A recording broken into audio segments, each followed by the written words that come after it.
If history teaches us one thing, it's always that change never starts in the center, but it always starts on the fringes.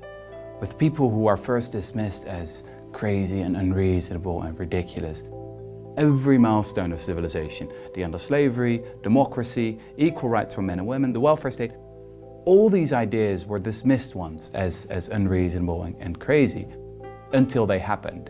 Think about the women who first argued for the women's right to vote. Were they the most powerful group in society? Did they have the most money? No, obviously not. But they did have an incredibly powerful idea. It's ideas that prevail. 70% of Americans support Medicare for all. 75% of Americans want higher taxes on the rich. 81% of Americans is supportive of the Green New Deal. These ideas are utterly mainstream. They're supported by the vast majority of Americans. We need to really start thinking about these much bigger and more ambitious ideas, like obviously the Green New Deal, but also eradicating poverty, a universal basic income.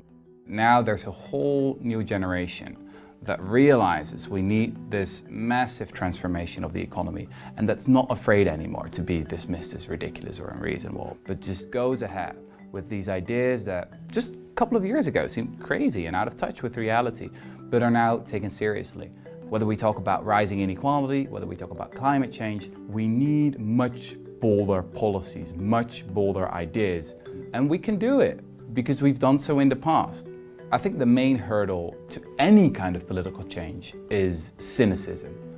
Just this belief that nothing will ever change and things have always been this way. It will never work out, blah, blah, blah, blah, blah. If people suffer from cynicism, I always advise them to study history, because history is the science of change. It shows you that things can always be different. This is about the people versus the elites. That's what it's about. It's about plutocracy versus democracy.